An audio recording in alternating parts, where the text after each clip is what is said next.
Welcome at crazy for IAS। You are requested kindly subscribe my channel. और इस video के अंदर हम डिस्कस करने वाले हैं ल्यूसेंट केमिस्ट्री का topic number 10, carbon and its compound. और इसकी जो प्लेलिस्ट है उसका लिंक डिस्क्रिप्शन में दे रखा है, जहाँ से आप इसे चेक कर सकते हैं। यहाँ पे कुछ क्वेश्चंस दे रखे हैं जो कि इसी टॉपिक से रिलेटेड हैं। किसी वीडियो को स्टडी करने से पहले उसमें मैं कुछ क्वेश्चन डालता हूँ, ताकि जब आप वीडियो देखो तो वीडियो को देखते देखते उन क्वेश्चन के आंसर्स जरूर लिख लो। इससे आपकी अंडरस्टैंडिंग भी अच्छी होगी और आपको पता भी रहेगा कि इस टॉपिक से कौन कौन से क्वेश्चन आ सकते हैं, कौन कौन से इंपॉर्टेंट हैं। सबसे पहला क्वेश्चन दे रखा है, व्हाट इज एलोट्रॉपी। एलोट्रॉपी क्या होती है, जो हम ये 10 चैप्टर हम डिस्कस करेंगे ल्यूसेंट केमिस्ट्री का। इसके अंदर जो फर्स्ट क्वेश्चन आपको आंसर करना है, what is allotropy. Second question दे रखा है, what are the main properties of diamond. Similarly, what are the main property of graphite. What is the main difference between the saturated, unsaturated and aromatic compounds. And what is polymerization. तो ये 5 type के questions इस topic से बनते हैं। इनके answers आपको लिखने हैं, कमेंट में आंसर जरूर करना है। यहाँ पे दे रखा है, कार्बन क्या है। Carbon is a non metal having atomic number 6। इसका एटॉमिक नंबर 6 है और मास नंबर 12 है। ये ग्रुप नंबर 4A के अंदर प्लेस है, या group number 14 in a periodic table. Allotropy क्या होती है, have the same chemical property. अभी हमने क्वेश्चन देखा था कि what is allotropy. Allotropy has the same chemical property but different physical property. Allotropy के अंदर केमिकल प्रॉपर्टी तो सेम है, लेकिन फिजिकल प्रॉपर्टी डिफरेंट है। अब क्योंकि हम कार्बन और इसके कंपाउंड को स्टडी कर रहे हैं, तो यहाँ पे हम कार्बन के एलोट्रॉप्स देखेंगे। कार्बन के एलोट्रॉप्स कौन कौन से हैं। कार्बन के एलोट्रॉप्स हैं डायमंड, ग्रेफाइट एंड चारकोल्स। यहाँ पे डायमंड के कार्बन के एलोट्रॉप दे रखे हैं, जैसे डायमंड, ग्रेफाइट और फुलरेंस। यहाँ पे कुछ एक्स्ट्रा भी दे रखे हैं, नैनो डायमंड हो गया, फुलरेंस हो गया, फुलरेंस C540, कार्बन ओनियन, SWNT। और मोस्ट इंपॉर्टेंट ये ग्राफेन। ग्राफेन क्या है, ये 2D स्ट्रक्चर है।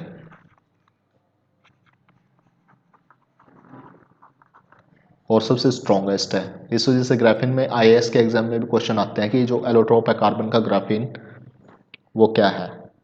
तो ग्राफीन एक कार्बन का एलोट्रोप है। इसकी केमिकल प्रॉपर्टी कार्बन की केमिकल प्रॉपर्टी है, बट इसकी फिजिकल प्रॉपर्टी जो है वो डिफरेंट है। कि ये 2 लेयर सबसे थिन जो हम बना सकते हैं ना 2D के अंदर, वो है ग्राफीन। और इसका डायग्राम भी यहाँ दे रखा है।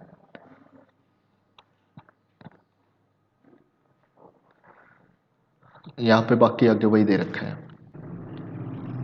Physical property of diamond and graphite, दोनों के दोनों कार्बन के एलोट्रॉप हैं। अब इनकी प्रॉपर्टी देखते हैं। ये ट्रांसपेरेंट होता है, डायमंड इज अ ट्रांसपेरेंट, जबकि ग्रेफाइट क्या होता है, ब्लैक एंड शाइनी होता है।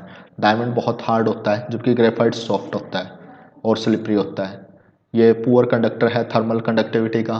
ग्रेफाइट जो है वो मॉडरेट कंडक्टर है। डायमंड इलेक्ट्रिसिटी का भी पुअर कंडक्टर है, जबकि graphite is a good conductor. ये जहाँ पे आपको ऐसे अलग मिले वो आपको नोट डाउन कर लेना है कि graphite is a good conductor of electricity. Density carbon की है और डायमंड की है 3510 और ग्रेफाइट की है 2250। ये ज्वेलरी में और ड्रिलिंग में यूज़ किया जाता है, जबकि ग्रेफाइट ड्राई सेल में, इलेक्ट्रिक आर्क में, एज अ ल्यूब्रिकेंट और पेंसिल लेड के तौर पे यूज़ किया जाता है। हमने मोटा मोटा देखा कि इसके अंदर कौन कौन सी प्रॉपर्टी हैं। अभी यहाँ पे देखते हैं डायमंड। डायमंड कार्बन की प्योर फॉर्म है, हार्डेस्ट नेचुरल नॉन सब्सटेंस है, स्पेसिफिक ग्रेविटी 3.52 है, बैड कंडक्टर है हीट और इलेक्ट्रिसिटी का, जो हमने अभी देखा। रिफ्लेक्टिव इंडेक्स 2.415 है। इसकी जो हाइब्रिडाइजेशन है वो sp3 है, जो कि टेट्राहेड्रल स्ट्रक्चर बनाती है। टेट्राहेड्रल स्ट्रक्चर बनता है इसके अंदर। रिफ्रैक्टिव इंडेक्स बहुत इंपॉर्टेंट है फिजिक्स के पॉइंट ऑफ व्यू से, 2.415। अप्रोक्सीमेटली 2.4 तो याद रहना ही चाहिए। हाई मेल्टिंग एंड डेंसिटी है। Black diamond called the carbenoid containing traces of graphite. ऐसे ही प्रॉपर्टी, ये हमारा थर्ड क्वेश्चन है कि यहाँ से what are the main properties of the graphite. इसको बोलते हैं प्लमंगो और द ब्लैक लेड।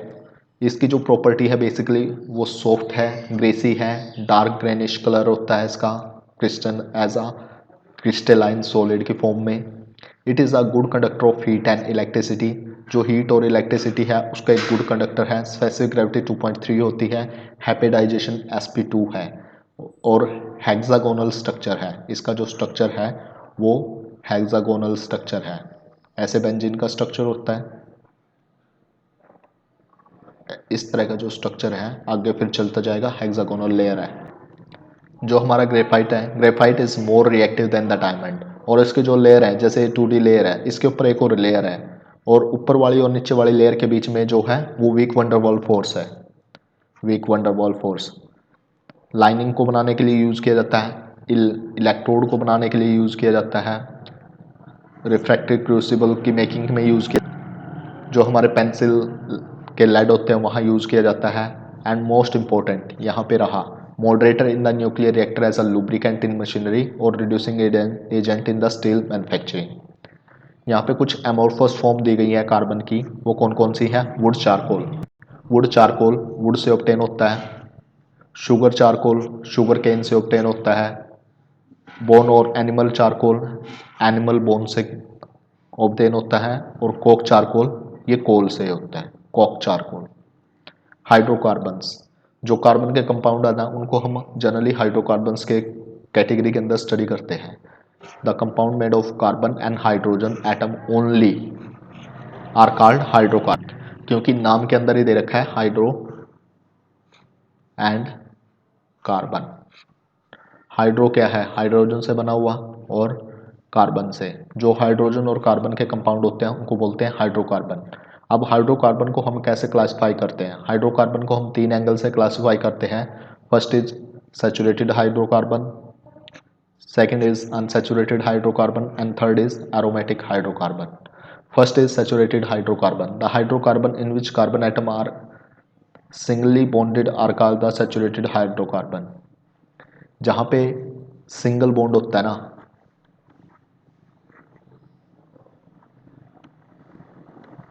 वो होते हैं सैचुरेटेड हाइड्रोकार्बन्स। और अनसैचुरेटेड हाइड्रोकार्बन क्या होते हैं? जहाँ पे डबल बॉन्ड या ट्रिपल बॉन्ड होता है वो होते हैं अनसैचुरेटेड हाइड्रोकार्बन। जहाँ पे डबल बॉन्ड होता है उसको बोलते हैं एल्कीन, इनके एंड में लगा होता है एल्कीन और एल्काइन, इसको बोलते हैं एल्केन। और इसका केमिकल फॉर्मूला दे रखा है CnH2n+2। The best example is methane, जिसके अंदर 4 कार्बन दे रखे हैं, एक कार्बन के 4 हाइड्रोजन के साथ बॉन्ड बना रखा है, यहाँ पे इथेन। अनसैचुरेटेड हाइड्रोकार्बन के अंदर हमने बोला था कि यहाँ पे डबल बॉन्ड,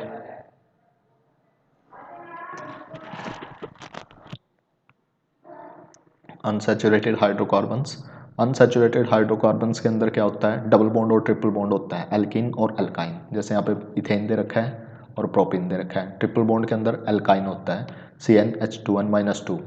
एरोमेटिक कार्बन, जिसके अंदर एक एटलीस्ट 1 बेंजीन होती है ना, उसको बोलते हैं aromatic hydrocarbon.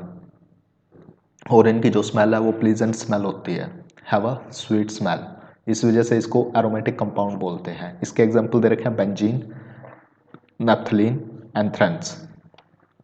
Isomerism, same molecular formula, जिसका सेम मोलिकुलर फॉर्मूला हो but different physical then the chemical property, उसको बोलते हैं आइसोमर्स। और इस फिनोमेनन को बोलते हैं isomerism. Petroleum,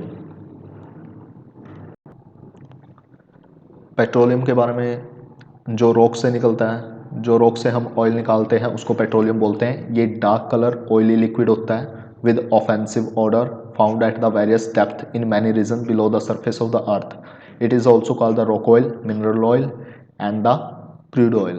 complete list of the petroleum product, composition, boiling range. जब हम फ्रैक्शनल डिस्टिलेशन करते हैं ना तो अलग अलग कंपाउंड निकलते हैं। कई बार ऐसे क्वेश्चन आ जाता है कि इसके बॉइलिंग पॉइंट के अकॉर्डिंग इनको अरेंज करो। तो अनकंडेंस गैस होती है रूम टेम्परेचर पे, इनका कार्बन कॉम्पोजिशन C1 से C4 तक होता है, फ्यूल गैसेस की तरह होती हैं। पेट्रोलियम इथर 30 से 70 डिग्री, और C5 to C6 सॉल्वेंट होते हैं। पेट्रोल और गैसोलीन 70 से 120। Motor fuel, dry cleaning, petrol gas होती है। बेंजीन डेरिवेटिव हैं जो हमारे पास 120 से 150 डिग्री। Ca2C10, और जो केरोसिन है वो 150 से 250 डिग्री के बीच में होती हैं। C11 C16 फ्यूल, इसमें इसका यूज़ होता है। हैवी ऑयल का जो बॉइलिंग टेम्परेचर है वो 250 से 400 डिग्री तक है। इसी तरह से वैसलीन होगी, वैसलीन का जो कॉम्पोजिशन है C20 से लेकर के C30 तक है। ये जो पॉलीमराइजेशन का जो कॉन्सेप्ट है, ये कॉन्सेप्ट हम नेक्स्ट क्लास के अंदर डिस्कस करेंगे। तब तक के लिए थैंक यू। आपसे रिक्वेस्ट है, kindly share my YouTube channel crazy for IAS, और मेरी वीडियोस को जितना शेयर कर सकते हैं शेयर कीजिए। I will be really very thankful to you. Facebook, WhatsApp, Twitter, जहाँ भी आप शेयर कर सकते हैं कीजिए। And please don't forget to like my video. Thank you.